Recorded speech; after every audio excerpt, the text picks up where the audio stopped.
Perlu diketahui bahwa masalah salat 5 waktu adalah masalah yang cukup prinsipil di dalam Islam. Jangankan meninggalkan salat, melakukan salat tanpa melaksanakan rukun-rukun dan wajibatnya, atau melaksanakan salat di luar waktunya, itu diancam oleh Allah dengan firman-Nya, fawailul lil musallin alladzina hum 'an salatihim sahun. Sungguh wel kata sahabat Abdullah bin Abbas adalah wadin finnar, adalah sebuah wadi, sebuah lembah yang ada di dalam api neraka. Allah katakan wail bagi orang-orang yang salat. Kenapa? Alladzina ma'an salatihim sahun, yaitu mereka orang-orang yang lalai dari salatnya. Lalai dari salatnya, penafsiran ahli tafsir menerangkan yaitu salat tetapi di luar waktunya. Salat subuh setelah waktunya habis dan seterusnya, atau melakukan salat tepat pada waktunya tetapi tidak melaksanakan rukun-rukun dan wajibatnya dengan sengaja. Ini masuk dalam firman Allah, alladzina ma'an salatihim sahun. Di dalam surat Maryam Allah berfirman, fa khalafa min ba'dihim khalfun adha'u as-salata wattaba'u syahawat fasawfa yalqawna ghayya illa man taba wa amana wa 'amila salihan fa ulaika yujzauna al-ghurfata bima sabaru wa yalqawna fiha tahiyatan wa salam. Illa man taba wa amana wa 'amila salihan fa ulaika la yuzlamuna syai'a. Fa ulaika yadkhuluna al-jannata wa la yuzlamuna syai'a. Akan datang setelah mereka ini dari umat-umat ini yang akan menyia-nyiakan salat. Makna menyia-nyiakan salat, kata Abdullah bin Abbas, melaksanakannya di luar waktunya. Fasawfa yalqawna ghayya. Mereka itu yaitu orang-orang yang melakukan salat di luar waktunya, tidak tepat dengan waktunya, mereka itu yalqawna ghayya, akan masuk ke dalam neraka ghayya. Illa man taba wa amana wa 'amila salihan. Kecuali mereka orang-orang yang telah bertaubat, beramal saleh, mereka akan dimasukkan ke dalam syurga dan tidak akan dizalimi sedikit pun. Jamaah, coba perhatikan 2 ayat di atas.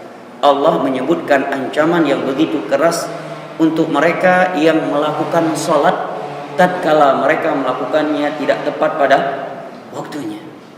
Lalu bagaimana dengan orang yang sama sekali tidak melakukan salat? Subhanallah. Bahkan jangankan sekedar tidak melakukan tetapi dalam keadaan malas, itu Allah vonis sebagai ciri munafik. Allah berfirman di dalam surah At-Taubah, wa la ya'tuna as-salata illa wa hum kusala. Orang-orang munafik itu kalau pergi melakukan salat dalam keadaan malas. Dalam hadis Bukhari Muslim dari Abu Hurairah radhiyallahu anhu, Nabi sallallahu alaihi wasallam bersabda, inna athqala salati 'ala al-munafiqin salatul isya'i wa salatul fajr walau ya'lamuna ma fihima la atuhuma walau habwa wa laqad hamamtu an amura bis salati fatuqama thumma amara rajulan fa yusalli bin nas thumma antaliqa ma'i rijalun ma'am huzamun min hatabin ila rijalin la yashaduna as-salah fa uharriqa 'alaihim buyutahum bin nar. Sesungguhnya salat yang paling berat bagi orang-orang munafik dan orang-orang munafik adalah salat isya dan subuh. Coba perhatikan. Sekedar mereka malas dan merasa berat dengan salat isya dan subuh sudah divonis oleh Nabi sebagai munafik.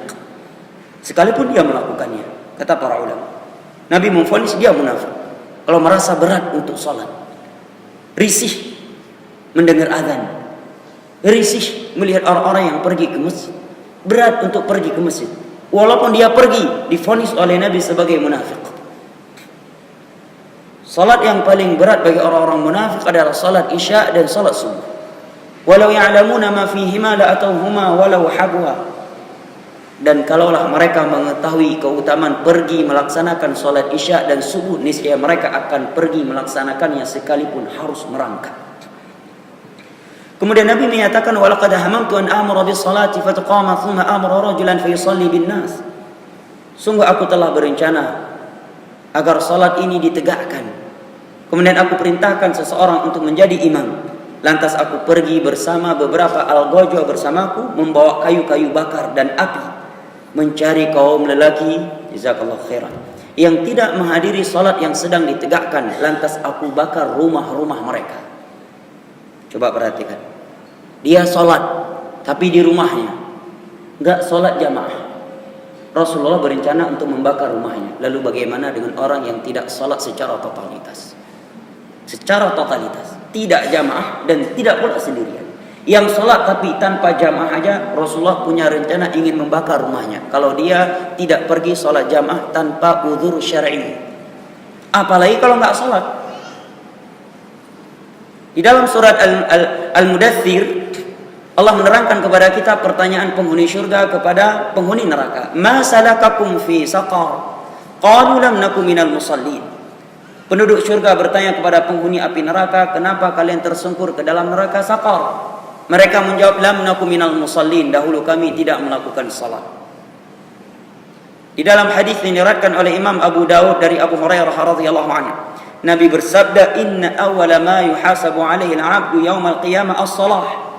Sesungguhnya ibadah yang pertama kali dihisab pada hari kiamat atas orang hamba adalah perkara salat. Perhatikan salat antum dari mulai wudu, dari mulai takbiratul ihram sampai salam, ini madein siapa? Dari mana anda dapatkan? Anda mengangkat kedua tangan, apa dalilnya? Apa landasannya? Kenapa seperti ini? Ini setiap kita harus mempertanggungjawabkan di hari kiamat. Apakah sekedar melihat kedua orang tua, orang banyak, ataukah memang kita mempelajari hadis-hadis Nabi yang menceritakan sifat wudhu beliau dan sifat salat beliau? Dan yang jelas pertanyaan di hari kiamat, Allah katakan dalam surat Al-Maidah, madza ajabtumul mursalin. Sudah Allah bocorkan pertanyaannya agar kita mempertanggungjawabkan jawabannya, mempersiapkan jawabannya. Ma ajabtumul mursalin, seperti apa kalian mengikuti Rasul kalian dalam ibadah kalian.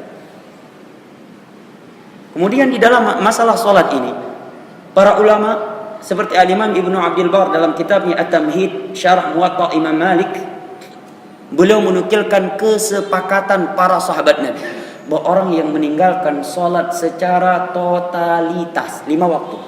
Beda halnya kalau bolong-bolong sholat tapi bolong-bolong. Ini secara totalitas dia nggak sholat. Beliau menukilkan kesepakatan para sahabat Nabi bahwa orang tersebut murtad, keluar dari Islam. Dan kalau dia menantu kita, harus kita pisahkan dari anak kita. Sembelihannya tidak halal dimakan. Siapa yang menyatakan?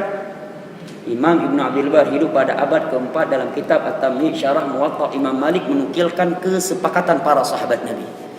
Beliau menukilkan ucapan seorang ulama tabi'in yang bernama Abdullah bin Syaqiq menyatakan, kanu la yarawna tarka syai'in minal a'mali kufrun illa shalah. Para sahabat Nabi tidak pernah menilai bahwa seseorang itu bisa kafir, bisa kufur karena meninggalkan sebuah amalan kecuali salat. Menunjukkan yang maksud kufur sini kufur besar. Kalau kufur kecil meninggalkan seluruh amalan juga adalah kufur. Jelas ya? Beliau menyatakan para sahabat demikian. Apa dalil? Kalau kita membuka Al-Quran sangat banyak. Di antaranya firman Allah dalam surat At-Taubah, fa in tabu wa aqamu shalah wa atu zakah fa ikhwanukum fid din. Kalau mereka mau bertobat sehingga meninggalkan salat dan menunaikan zakat, maka mereka saudara kalian dalam agama ini. Kalau bukan, berarti bukan. Cuma dikecualikan dalam bab ini zakat, karena telah datang hadis Abu Hurairah bahwa orang yang tidak mengeluarkan zakat tidak kafir, setelah dia diazab dinampakkan kepada dia tempatnya di surga ataukah neraka.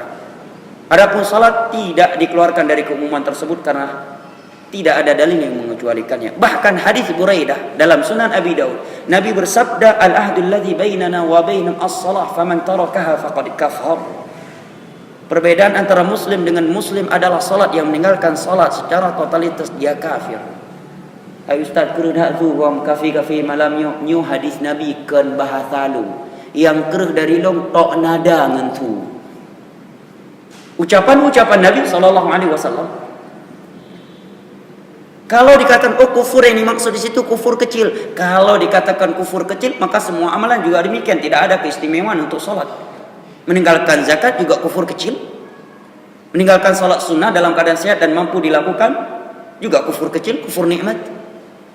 Maka kata Syekh Utsaimin, maksud di sini adalah kufur besar, al-mukhrij minal millah, yang dapat mengeluarkan seorang dari Islam. Hadis yang kedua dari Jabir dalam riwayat Imam Muslim rahimahullahu taala. Nabi bersabda, bainal abdi wa syirki awil kuf tarkus salah. Antara muslim Islam dengan asyirk, Nabi menggunakan alif lam al-ahdiyah yang menunjukkan syirik besar. Dan kekufuran adalah meninggalkan salat. Syekh Utsaimin juga menegaskan bahwa di masa sahabat enggak ada kesilangan pendapat bahwa orang yang meninggalkan salat secara totalitas kafir, murtad, keluar dari Islam. Setelah masa itu baru terjadi silang pendapat. Imam Syafi'i berpendapat orang yang meninggalkan sholat dan bolong-bolong sholatnya ditangkap, dipenjara, disiksa sampai bertobat dan mau melakukan sholat. Dan dia harus disiksa di halayak ramai, dibawa keliling pasar-pasar kaum muslimin dan sambil dicambuk agar dia bertobat dan mau menegakkan sholat. Ini siapa? Imam Syafi'i. Ini dah pegahara tu mazhab Syafi'i tu mayang tan. Dina orang kamu balik. Solat yang menjadi prinsipil sudah ditinggalkan. Ini kedudukan solat di dalam Islam. Makanya Nabi Ibrahim, seorang nabi yang Allah telah memberitakan kepada beliau bahwa anak keturunan beliau dari kalangan para nabi dan para rasul, masih berdoa kepada Allah. Yang Allah sebutkan dalam surat Ibrahim, Rabbi ja'alni muqimas salati wa min dzurriyyati. Ya Allah, jadikanlah aku, pada beliau nabi, rasul, khalilur rahman. Ya Allah, jadikanlah aku dan anak keturunanku dari hamba-hambamu yang menegakkan salat. Nabi Ibrahim takut jangan sampai ada anak keturunan beliau yang tidak melakukan salat. Karena masalah salat sangat prinsipil. Dosa meninggalkan salat lebih besar daripada dosa zina. Dosa meninggalkan salat lebih besar daripada dosa homoseks, liwat. Dosa meninggalkan salat lebih besar daripada dosa membunuh manusia. Dosa meninggalkan solat lebih besar daripada dosa merampok. Dosa meninggalkan solat lebih besar daripada dosa riba. Setelah kekufuran adalah meninggalkan solat.